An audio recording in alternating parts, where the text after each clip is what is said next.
A grande dificuldade do Internacional dos últimos anos e para 2026 não é diferente, é em relação à parte financeira, como montar equipes competitivas com recursos escassos pelas dificuldades financeiras que o Internacional já vive há um bom tempo. Em contrapartida, o futebol brasileiro vem cada vez mais aumentando seu ticket, muitos valores sendo gastos em contratações, vendas milionárias e equipes cada vez mais competitivas, trazendo jogadores de fora ou contratações milionárias dentro do mercado nacional. Nesse vídeo eu quero mostrar para vocês como o Inter está fazendo muito com pouco. Quanto que o Inter já investiu nessa janela de transferências e quanto os seus adversários no futebol brasileiro já colocaram em valores para contratações em 26. Eu te conto tudo isso depois da vinheta.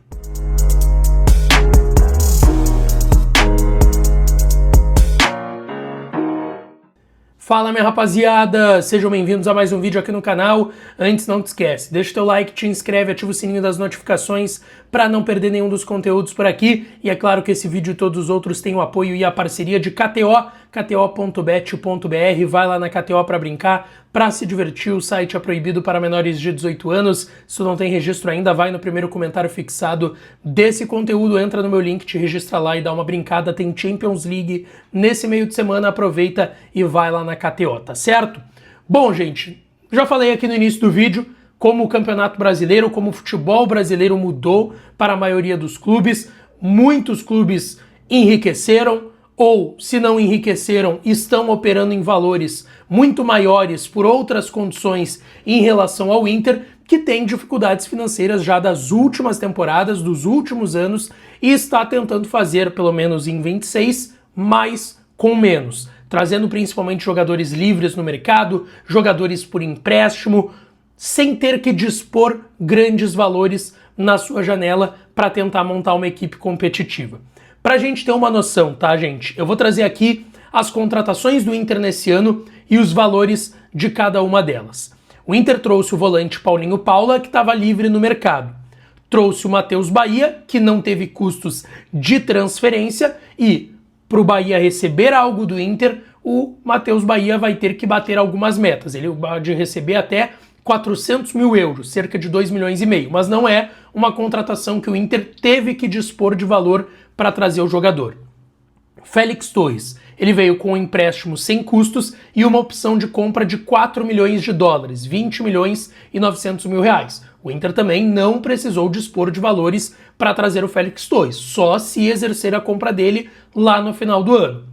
O Villagra, esse sim teve um custo de empréstimo. O Inter pagou ao CSKA Moscou da Rússia 400 mil euros, cerca de 2 milhões e meio de reais, e tem uma obrigação de compra, caso ele atue 60% dos jogos da equipe no ano, de 4 milhões e 600 mil euros, cerca de 28 milhões e 700 mil reais. Mas custo de transferência, somente os 400 mil euros, 2 milhões e meio de reais. O Kaique, atacante que veio do Bahia, empréstimo sem custos com opção de compra de 3 milhões e meio de euros, 21 milhões e 600 mil reais. Não teve custo de transferência para a vinda do Kaique, só se o Inter for comprar ele, e aí vai ser dinheiro para o ano que vem.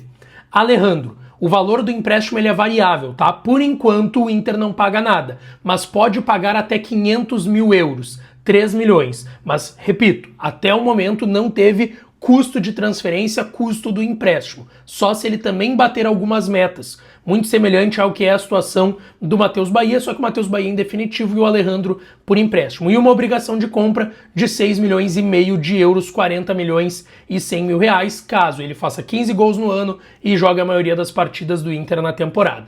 E tem o custo de uma transferência de um jogador que já estava aqui, mas que teve que ser adquirido em definitivo pelo Inter, que é o Carboneiro. O Inter pagará 3 milhões e 600 mil dólares, 19 milhões e 800 mil reais. O valor original era de 4, porém o Inter conseguiu na negociação com o Racing abater 400 mil dólares, porque era o valor que o Inter tinha que pagar pelo empréstimo lá atrás, quando ele veio no início de 25. Então, de custo operacional para transferência agora, nessa janela, e é isso que eu coloco, nessa janela, o Inter está investindo 2 milhões e meio do empréstimo do Villagra e 19 milhões e 800 mil reais do Carboneiro, que é um valor obviamente parcelado, mas é um investimento da janela, tá? Então o Inter, na primeira janela do ano, até aqui a janela fecha no início do próximo mês de março, investiu 22 milhões e 300 mil reais. Repetindo que tem valores aí do Carboneiro que são parcelados. O Inter não vai pagar esses 22 milhões e 300 agora, mas é o investimento da janela, porque a compra do Carboneiro foi nessa janela. Para a gente ter como base os demais clubes, que é o grande intuito desse vídeo, mostrar como está a diferença dos outros grandes clubes do futebol brasileiro em relação ao Inter. O Flamengo investiu nessa janela 341,4 milhões de reais, teve a contratação do Paquetá, do André, o goleiro que estava em Portugal, do Vitão ex-Inter, e teve ainda bônus para pagar o Samuel Lino, que veio no ano passado, o valor que entra nessa janela, tá? 341 milhões e 400 mil reais, o maior investimento da janela brasileira até esse momento, dia 17 de fevereiro.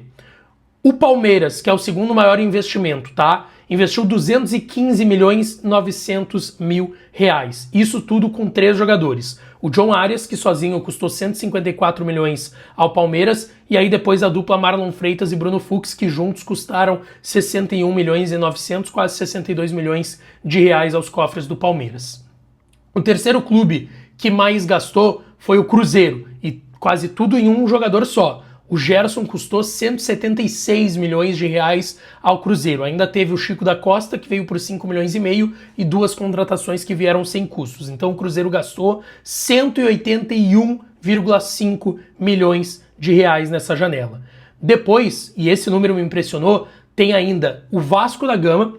O Vasco teve que exercer 2 compras, né? A compra do Andrés Gomes e a renovação do vínculo do Carlos Cuesta de empréstimo. Só aí o Andrés Gomes foi 30 milhões, o Carlos Cuesta 9,700. Ainda tem o Saldívia, que veio por 6,5. O Brenner, que veio do futebol do exterior por 31. O Inestrosa, que jogou contra o Inter na Libertadores do Atlético Nacional, 26 milhões e 100. E o Spinelli, 12,400. Ainda tem o Johan Rojas e o Cuiabano, lateral esquerdo, que estava no Vasco, foi para o Nottingham Forest da Inglaterra, foi do Botafogo, na verdade, para a Inglaterra, e agora veio para o Brasil de novo para o Vasco. Somando tudo isso, a gente está falando de 115 milhões e 700 mil reais. O Galo já gastou mais de 130 milhões na sua janela de transferências. Muitas contratações, teve o Maicon, teve jogadores que vieram do futebol colombiano e equatoriano, são muitos movimentos de mercado do Galo também, tá? O Grêmio gastou 110 milhões aproximadamente, tá? O Everton e Caio Paulista vieram por empréstimo, o Enamorado 15,600, o TT mais de 38 milhões, 38,800, Nardoni lá na faixa dos 40 milhões e o Leonel Pérez 14 milhões e 500, tá? O Grêmio já extrapolou 100 milhões de reais em investimento dessa janela, tá? E o Fluminense, que também contratou não tanto em número, menos do que o Inter, por exemplo, metade, né? O Inter contratou 6 jogadores, o Fluminense 3, só que o Fluminense gastou já 80 milhões e 600 mil reais, contratações todas em definitivo. Gemes, zagueiro que estava no Mirassol, 20 milhões e 800 mil reais, Savarino por 39 milhões e o Arana por 28,800, que nem o Gemes, os dois foram 4 milhões aí de dólares ou euros, enfim, na conversão da 20,800, tá? Mas toda a janela do Fluminense, 80 milhões e 600 mil reais. Aí tem clubes que estão ali na faixa do Inter, por exemplo, o Bahia. O Bahia na janela de 3, 4 contratações investiu 3 milhões de dólares, trouxe o jogador por empréstimo, teve o Everaldo por empréstimo, o Kike Oliveira, que era do Grêmio, por empréstimo, investiu mesmo em uma contratação, tá num valor ali semelhante ao do Inter. São Paulo, mesma coisa, tá num valor também semelhante ao do Inter. Então a gente vê que a diferença do que o Inter está gastando